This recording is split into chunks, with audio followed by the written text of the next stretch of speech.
"He's not my dad." Girl used sign language to the biker for help. What he did left everyone stunned. No one noticed the girl's hands at first.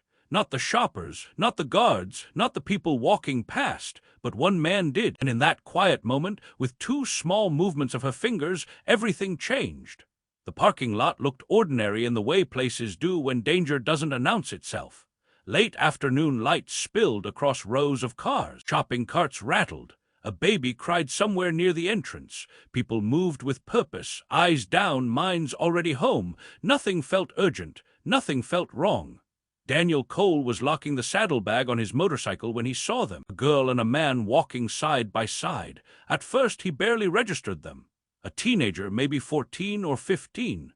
Brown hair pulled into a loose ponytail, a hoodie a size too big. The man beside her was older, mid-40s, clean clothes, a calm smile that didn't quite reach his eyes. They could have been anyone, father and daughter, uncle and niece, just another pair passing through. But then Daniel noticed the man's hand. It wasn't violent, it wasn't dramatic. It was wrapped around the girl's arm just tight enough to control her. Daniel had seen that grip before, on job sites, in bars, in places where someone wanted power without drawing attention. The girl didn't fight. That was the part that chilled him.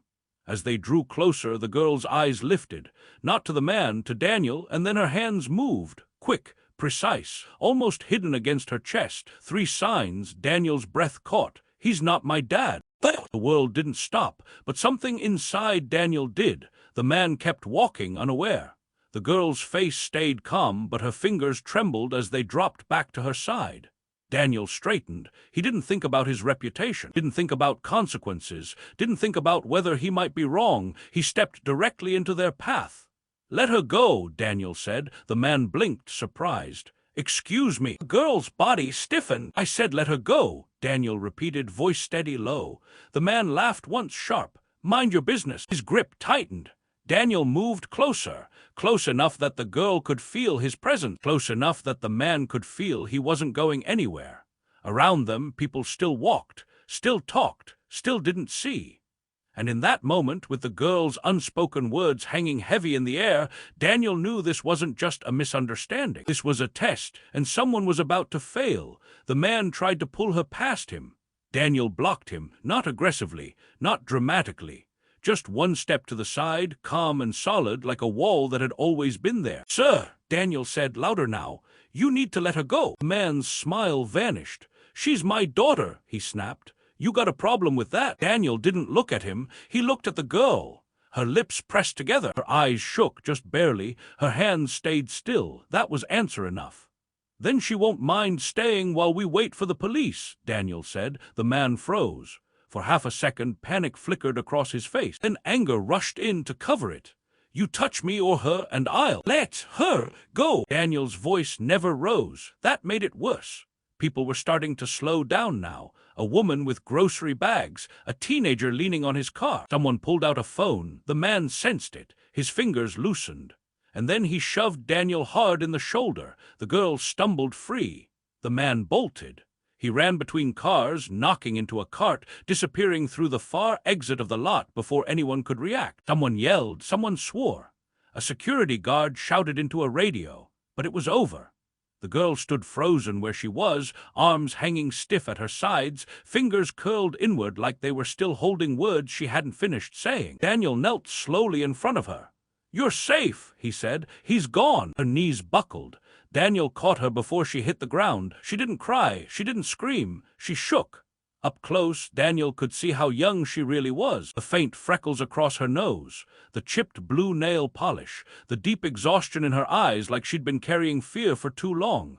"My name's Daniel," he said gently. "What's yours?" She swallowed. "Lily." Her voice was barely sound. Sirens wailed in the distance. Closer now.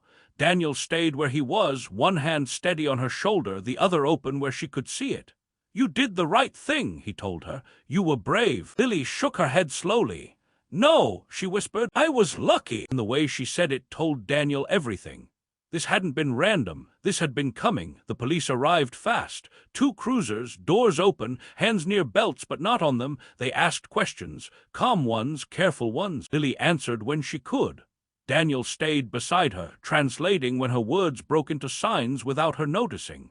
The officers listened, took notes, but their faces changed when the story unfolded. Lily hadn't met the man that day. She'd seen him before, at the bus stop near her school, outside the grocery store, across the street from her apartment building, always watching, never close enough. "He asked about my mom," Lily signed, her fingers moving faster now. "Said he knew her from work. Said I looked lost." Her hands slowed. "I thought maybe he was just someone." The officers exchanged a glance. "How long has this been happening?" one asked. 3 weeks, Lily whispered. Daniel felt anger rise in his chest. Slow, heavy, 3 weeks of fear no one saw. They asked if she had pictures, messages, anything. She shook her head. He was careful. Those words landed hard. The officers promised they'd check cameras, file reports, keep an eye out. They meant it. But Lily heard what they didn't say. Without proof, without a name, without a face caught clearly on screen, there was only so much they could do. When they stepped away to make calls, Lily looked at Daniel. "He'll come back," she said, not afraid, certain. Daniel believed her. He'd lived long enough to know some people didn't stop unless they were stopped. "Do you have someone you trust?" he asked. "My mom," Lily said. "She's coming." A few minutes later, a small car screeched into the lot. A woman jumped out before it fully stopped. She ran to Lily, wrapping her in arms so tight it looked like she was afraid her daughter might vanish if she let go. "I'm here," she sobbed. "I'm here." Lily held her eyes open, still scanning. Daniel watched from a distance. He felt something settle in his chest. A quiet promise he hadn't spoken yet, because he knew this wasn't the end. It was only the moment someone finally listened. Lily's mother stood a few feet away from Daniel, her arms still wrapped around her daughter like she was afraid the ground might open beneath them. Her name was Rachel Moore ***. She looked tired in a way sleep couldn't fix. Dark circles under her eyes, work shoes worn thin at the heels, the kind of exhaustion that came from holding everything together without help. "I'm sorry," Rachel said suddenly, turning to Daniel. "I should have been here sooner. I was at work. My phone was on silent." Daniel shook his head. "You got here when she needed you." Rachel nodded, but guilt still clung to her face. She knelt in front of Lily, signing quickly, urgently. Lily answered slower, choosing which pieces to give her mother and which ones to keep inside. Daniel looked away to give them privacy, but he could still feel the fear rolling off them both. When Rachel finally stood, her hands were shaking. "They said they'll call if they find anything," she said, but they didn't sound hopeful. "They're limited," Daniel said carefully. "Not careless." Rachel studied him, the leather vest, the tattoos, the bike behind him. "You didn't have to stop," she said. "Most people didn't." Daniel didn't answer right away. "I have a daughter," he said finally. "She's deaf too." Rachel's expression softened. "That's why you understood. That's why I saw her," he replied. Lily lifted her hands then, signing directly to Daniel. "Thank you for believing me." The words hit harder than any punch Daniel had taken in his life. Rachel reached into her purse and pulled out a folded paper, her number. She pressed it into Daniel's hand. "Please," she said quietly, "if you think of anything, or if you see him." Daniel nodded. "You're not alone." They walked to their car together. Lily looked back once, signing a single word. "Safe." Daniel signed back. "For now." As they drove away, Daniel stayed, standing in the lot long after their car disappeared. He had the strange feeling that he'd just stepped into someone else's story, and it wasn't done with him yet. The clubhouse smelled like oil, beer, and old wood. Engines ticked as they cooled outside. Laughter bounced off the walls inside. It was loud, familiar, usually comforting, not tonight. Daniel sat at a table near the back, staring into a bottle he hadn't touched. Marcus dropped into the chair across from him. "You missed the ride," Marcus said. "That's new." Daniel told him everything. The hands, the signs, the man running. Marcus listened without interrupting, his jaw tightening as the story unfolded. "She said he always comes back," Daniel finished. Marcus leaned back. "That's not paranoia." "No," Daniel said. "That's experience." Around them, life continued. Pool balls cracked. Someone argued over music. Marcus lowered his voice. "Cops filed a report. Cameras, same old." Marcus exhaled slowly. "So what are you thinking?" Daniel didn't answer. That silence said enough. Marcus glanced around the room, then stood. "Cassie." A woman near the bar looked over. She walked toward them, boots heavy, eyes sharp. "What's wrong?" she asked. Daniel repeated the story. Cassie's face darkened. "You got a description." "Enough!" She nodded once. "We don't hunt people." "I know, but we watch," she said, "and we protect." Daniel met her eyes. "I'm not asking the club." Marcus cut in. "He's not asking, he's informing." But Cassie folded her arms. "If that man comes near that girl again, he won't be alone," Daniel said. Silence fell between them. Finally, Cassie spoke. "Give me the address." Daniel hesitated, then he handed it over. Lily couldn't sleep. Every sound outside her window felt louder than it should have been. A car door, footsteps, wind. Rachel sat on the edge of her bed, brushing her hair back with gentle strokes. "You're safe," she signed. Lily nodded, but safety felt temporary now.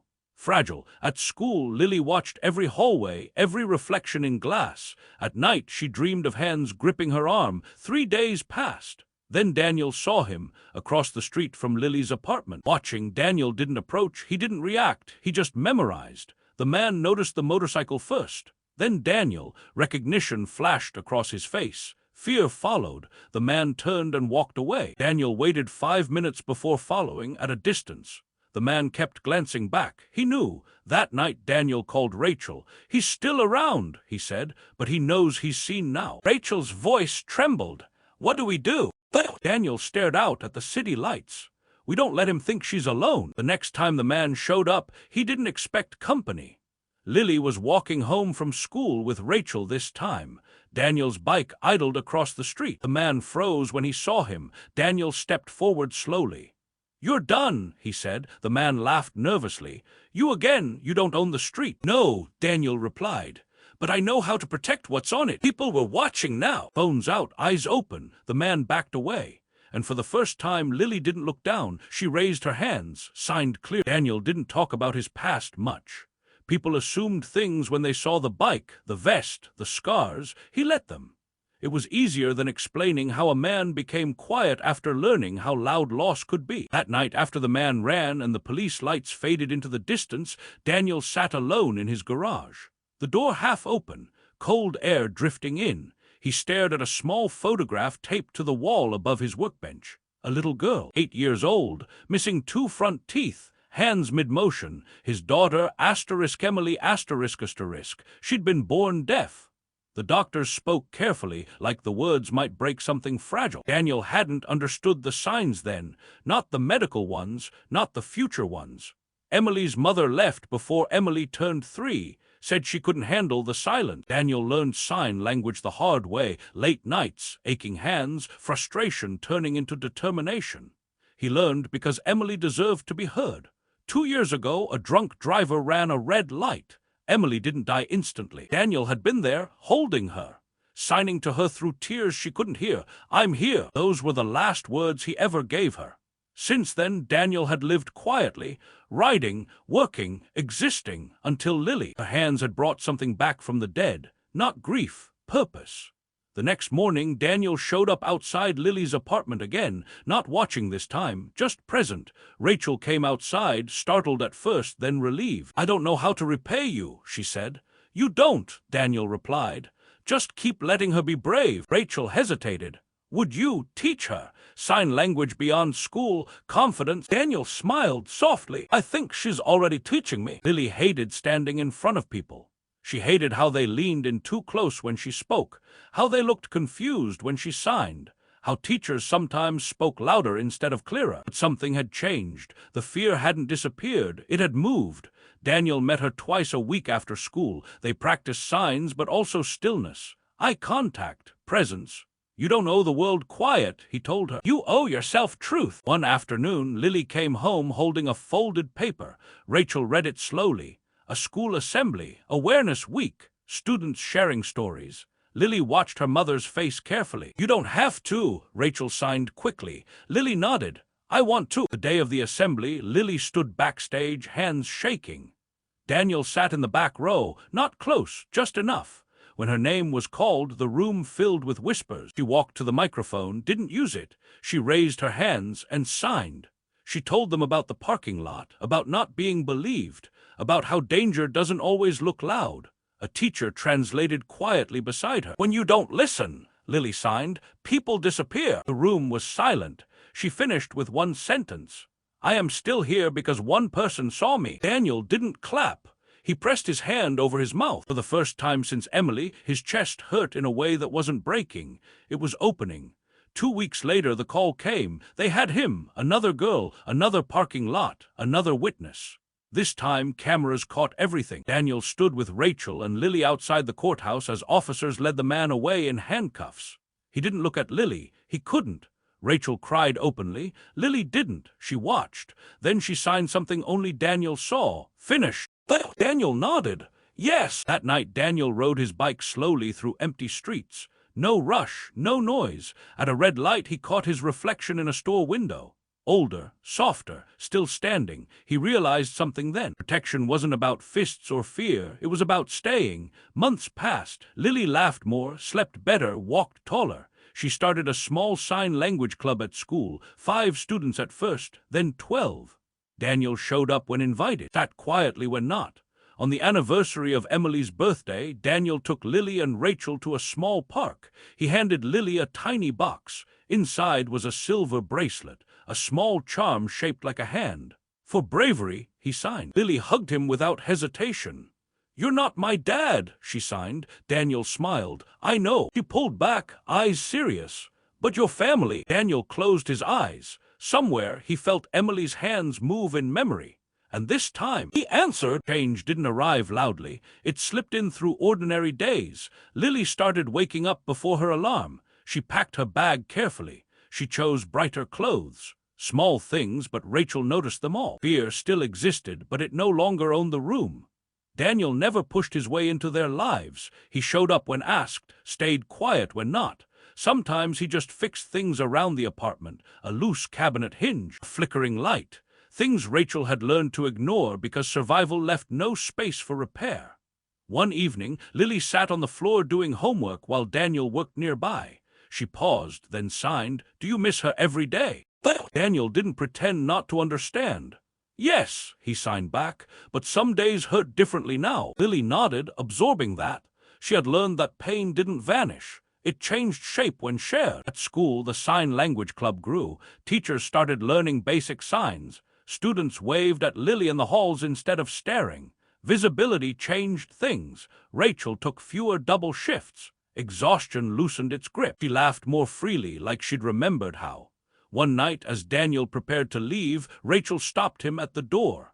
I didn't know how much I was carrying, she said softly, until someone helped hold it. Daniel shook his head. You were carrying it alone. I just stood nearby. Rachel smiled sadly. That matters. Outside, Daniel sat on his bike for a long moment before starting the engine. For the first time in years, the quiet didn't feel empty. It felt earned. The letter arrived in a plain envelope, no return address. Daniel almost didn't open it. Inside was a handwritten note. Careful, uneven. It was from another mother. She wrote about her daughter, about a man in a parking lot, about a girl who used her hands when her voice failed. I didn't know this could happen in daylight, the letter said, but now I know what to look for. At the bottom, there was a simple line. Thank you for teaching us to see. Daniel folded the letter slowly. That night, he went to Emily's grave for the first time in months. He knelt, brushing away leaves. I didn't save you, he signed quietly, but maybe I wasn't meant to stop there. The wind moved gently through the trees. Daniel didn't expect an answer. He just stayed. Later that week, Lily gave a presentation at a community center. Parents, kids, teachers. She stood tall, signed clearly. Daniel watched from the back, not proud, grateful, because he understood something now. Emily's story hadn't ended. It had continued. One afternoon, Daniel was offered a job across state lines. Good pay, clean start. He thought about it for days. Then he stood in Lily's classroom doorway, watching her teach a younger student how to sign her name. Lily looked up and smiled. That was his answer. Daniel declined the offer. Some people thought it was foolish. Daniel knew better. Later, Lily asked him why he stayed. He signed slowly, choosing each word.